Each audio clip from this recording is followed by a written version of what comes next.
Good morning, everyone. It's Suzanna Martinez here, your PEO advocate from PEO for the CEO. Have an exciting interview today with Lori Cotner from Arbiser Machine here locally from Atlanta. Good So morning. welcome, Lori. Good morning. Good morning. So can we just start off a little bit and tell us a little bit about yourself and how you ended up in your current role? Absolutely. I am from New Orleans, Louisiana, and my background is actually in recruiting. Okay. I am a certified professional service placement individual, probably 25, 30 years ago. But that's how it all started for me, being in HR. From there, I went into HR for a company right before I moved to Atlanta. And I was a recruiter here in Atlanta and really recruited myself into this position. Yeah, it was a God thing. So yeah, and I've been here 23 years. I'm working on my 24th. Wow. So when you first got started, you were recruiting for the position. Were you recruiting for like an HR role? No, I was actually recruiting for inside sales, data entry type of individual. Okay. And when I started, that's what I started at. And then just eventually moved up in responsibilities once I was able to show my boss everything that I could do and was capable of. Yeah, so Lori, she handles more of the day-to-day of the PEO operations, the systems, onboarding employees, making sure that the employees are paid correctly. So let's talk about the original start of going to a PEO. This Arbiser Machine was actually part of a PEO when I started. Okay. It was Paychex. And I don't know specifically how long they were with Paychex before we decided to take a look at other companies. And at the time, we moved from Paychex to ADP, PEO, and we were with them, for quite a while. And then, unfortunately, one of our employees came down with cancer. And once he passed away, that following year, we were going to raise our medical rates by 55%. My goodness, yikes. So, yeah, needless to say, we couldn't absorb that. Right. So we actually found out that we had to broker everything out. And having been with different companies and having to go into the brokerage situation. Tell us about that, because I think a lot of people that are in a PEO, and especially if they're with them a long time, once you leave, you don't realize exactly what the PEO is really helping you with until once you leave. That's right. The HR aspect of it alone is a huge part of somebody's day, especially if there are issues and having to deal with the broker for any health questions or healthcare issues, payment issues, things like that. At that point, if you broker it out, I'm the in-between for everyone. The middleman. That's right. At the time, we had more people in the office itself, so it wasn't as much of a burden. But as I grew in my position, what you see is who we are in regards to the front office. So you're doing everything. When it comes to paper, every piece of paper that goes through this business comes across my desk. And it had gotten to the point where it was becoming difficult for me to be able to handle it all. So we started looking at PEO again. And luckily, we were able to restart our relationship with ADP. You really don't understand or realize how much you miss a PEO until you don't have one. We don't have 50 employees. We have anywhere up to 20, 25 employees. So it's not a big company. Absolutely couldn't imagine doing it for a larger company. Absolutely. And there's so many companies that do that. Right. So let's back up for just a quick minute. So you were with Paychex and then went to ADP. So why did you guys transition from there? Was it service, price? Service and price. Okay. Yeah, at the time, ADP was actually saving us money, changing from Paychex to ADP. Okay. And then when you left the ADP because of the high medical renewal and you had to go broker out your medical insurance and you felt like you were the middleman dealing with the insurance carrier, the employees, the payroll system, and it sounds like things just weren't integrated and you had to make sure you manually did a lot of the paper. Well, if I hired someone, I had to contact 5 people. Yeah, to make 5 sure. single vendors, right? That is And their correct. softwares and their, Any change whatsoever, I had to make sure that each one of them got the information that they needed along with the changes, make sure that it's typed in correctly by the vendor. So yeah, it was very time. and when we're talking about vendors, we're talking about your medical and all the ancillary benefits as well as like dental, vision, short-term, long-term life. Right. Well, all the medical and dental and vision was handled by one. The long-term and short-term disability was handled by another. Then we had 401k. We did actually use ADP as a payroll company, but not as a PEO, than the broker themselves, because in every single one of them kept those type of records, and I had to update every single one of them. So it's a lot of manual work and people don't realize it. Were there mistakes that were made when there's a lot of people touching on that, a lot of paperwork? That's when I was saying I needed to make sure that they typed in everything correct, because we did have issues where they transposed a number, Yeah. social security number. Yeah, And somebody, that happens. it really does. It really does. It's a mess. Yeah, it's just room for error. It's not that anybody wants to make an error, but when you have more paperwork and people doing things manually. Well, a big part of my time was spent on dealing with, I guess, questions about medical coverage or the dental coverage. There wasn't anybody that they could call centrally to be able to get that information. So it always came to me. Then it went out to one of my brokers, whoever was handling that particular question. It was a lot of work. Yes, ma'am. Yeah.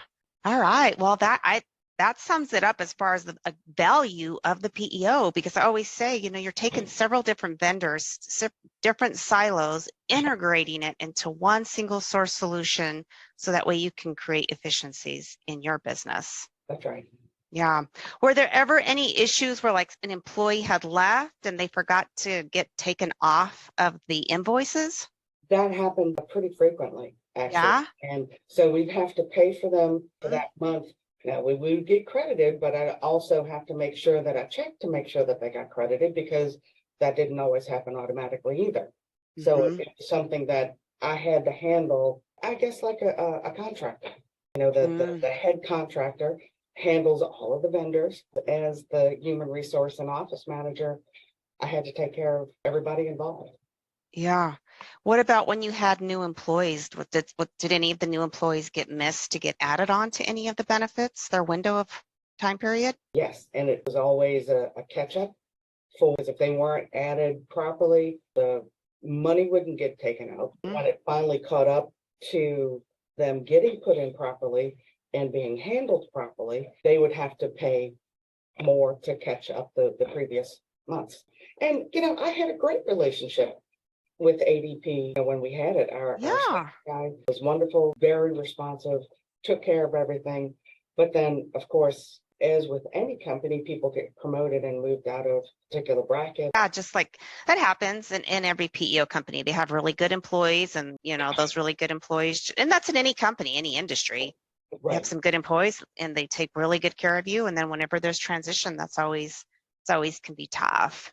Yeah, and that's what I dealt with, I guess, with all of the PEOs that I've dealt with, is the back end customer service has been difficult, because you lose the relationship with the initial people that you make the deal with.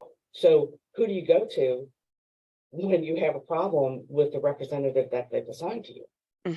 It's been really with everybody that I've been pleasantly surprised with the transition that we had with Aspen. It's been amazing.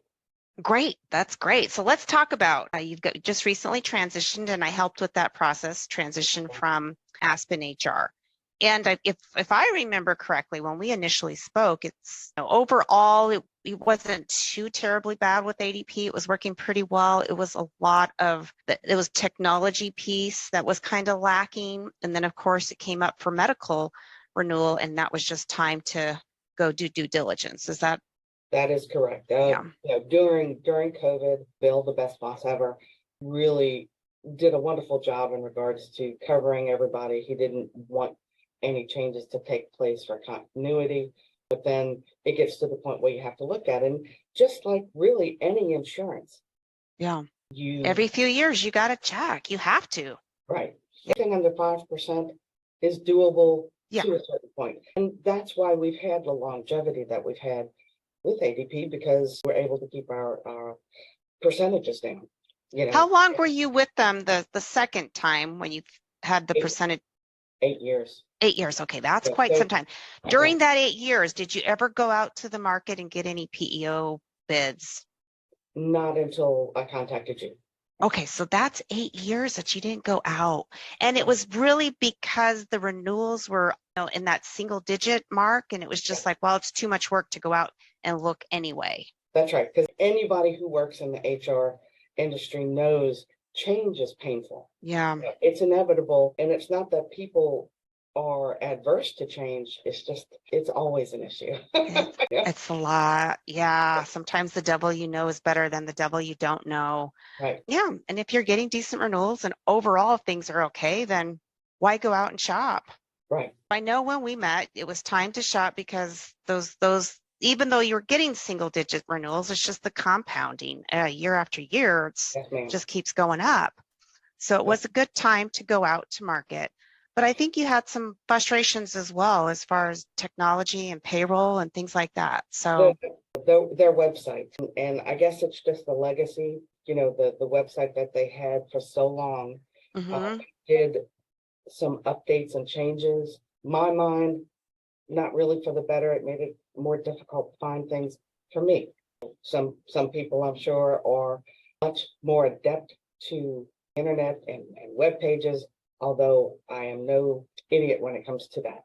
And I had just trained my coworker to do payroll for me, and then it started all over again.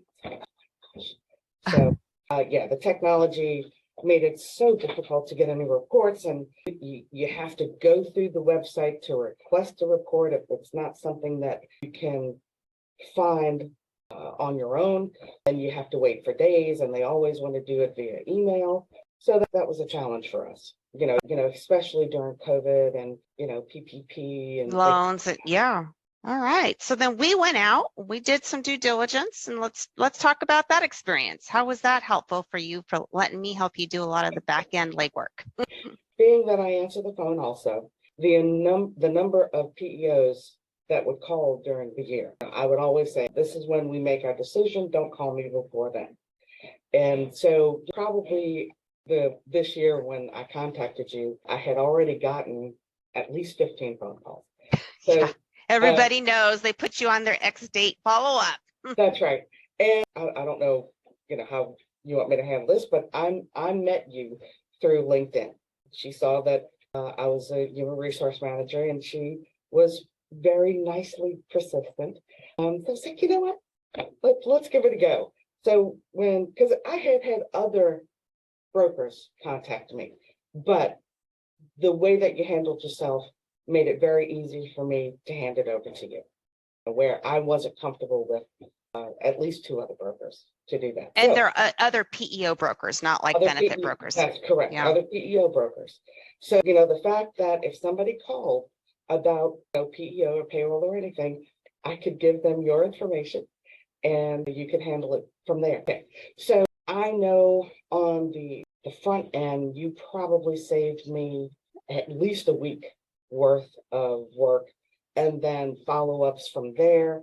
For me, it was invaluable because I don't have that kind of time to do the research on those companies and find out the differences between this benefit and that benefit. That we told you what we wanted. We were able to go in, put it all onto a spreadsheet for me and my boss to be able to handle it apples to apples. The problem with talking to people, they're not always forthcoming in regards to exactly what's behind what they're telling you. And that's what you did for me. You were able to go in, make sure that every concern or question that we had was handled to the point where we were comfortable with making a change. Yeah, thank you. You're yeah, welcome. So basically what I did is anytime you got a call from a company, you would, tell them to call me and we would put them in the process. That's right. Every time somebody called, I know that you have gained relationships from that also. Yeah. Happy to do that. Yeah. And then we were able to eliminate some of the non-players. If it wasn't a fit, we knew right off of the bat and it didn't waste anybody's time. That's right. That's the biggest thing. Good golly. So, yeah. So then we narrowed it down. I think it was down to like, actually it's two, but let's talk about, there was one that was a lot more competitive on the workers' comp premium. Mhm, yeah. So that really sums it up, how we were able to help you as far as making a decision. We were at the third company had a much better workers' comp rate. Yes, They would have saved us a lot more money, but they didn't quite have everything that we wanted. exactly. Yeah, so that put it down to two. And then one was very similar, the ADP, and the other one being Aspen, just checked everything off that we wanted. So, Excellent. And how has the transition been as far as been able to have helped you as the administrator and to the employees? really pleasantly surprised at how painless it was to make the transition. Because I've made transitions before and the pain that you go through with the change and the transition, they made it really easy. They had direct contact and communications with the employees. If there was any questions, they made sure that they were 100% available, which took all of those questions off of me. So that was a wonderful thing. And even now, because they're handling our PTO and situations like that, their website is so user friendly. If there is a report that isn't available on the web, all I have to do is email somebody or call somebody, and they have it to me within 15, 20 minutes if they're available. That's fantastic. I'm Yeah, super excited to hear that. Absolutely. The people on the back end have been just amazing. Yeah, Phenomenal. they are a really white glove PEO company. So they truly do take care of their clients. I'm super excited to hear about that. It sounds like it's helped you as far as administrating the payroll, as the administrator side, and even on the employee side as well. They've also helped me with configuring our employee handbook, the changes that takes place from one company to another, working with our PTO time off. Excellent. And yeah, it's truly been so much easier than I had anticipated. Well, I am so excited to hear about that. So, and as far as you, I can tell you, Susanna has been there every step of the way. She's included in all of the emails up front. Any questions, any concerns that she could even feel any vibe of in an email, she called me. I know. She called me. Yeah. Is there a problem? No, just a question. So yeah, Susanna, I truly couldn't recommend you any higher or more than I am right now. Thank you, Lori. I certainly appreciate that. Face, honey. Thank you. So you heard it from Lori, guys. That's if right. you need somebody to do all the hard work in the back end for you, I'm here. And so, well, I certainly appreciate your time, Lori. I know you're busy. I don't want to take too much more of your time. Is there anything else you would like to add? Just that there's always that question in the back of your mind, whether or not should I take a look at it this year, just because of the time involved. And I just can't say strong enough how easy Susanna made it for me. She was just, we asked her the questions. She didn't have a lot of follow-up questions because she had everything on a spreadsheet and knew what she had to ask. Mm-hmm. I can't even tell you how much time she was able to save us. And we were going to have to change. So definitely let Susanna take a look at what you're looking at and help you. Thank you. Thank you. I appreciate that. That's right. Yeah. And what about a plug for your company? Okay, Yeah. so Arbiser Machine has been around since 1967. We are a job shop manufacturer, so we do anything from prototype to production. We do a lot of production of medical instrumentation, Department of Defense, nuclear, but we also deal a lot with shafts and gears and stuff for food industry and packaging industry and the check printing industry and printing industry at all. So we cover just about any industry that needs a part for a machine. Awesome. We're not going to make 500,000 parts for somebody, but we can do 10,000. Okay. Well, that's quite a bit. That's quite a bit. Yes, it is. Yeah. So, well, excellent, Lori. I certainly do appreciate your time, and I will go ahead and just wrap it up from here. Sounds great, Susanna. Good talking. Thank you.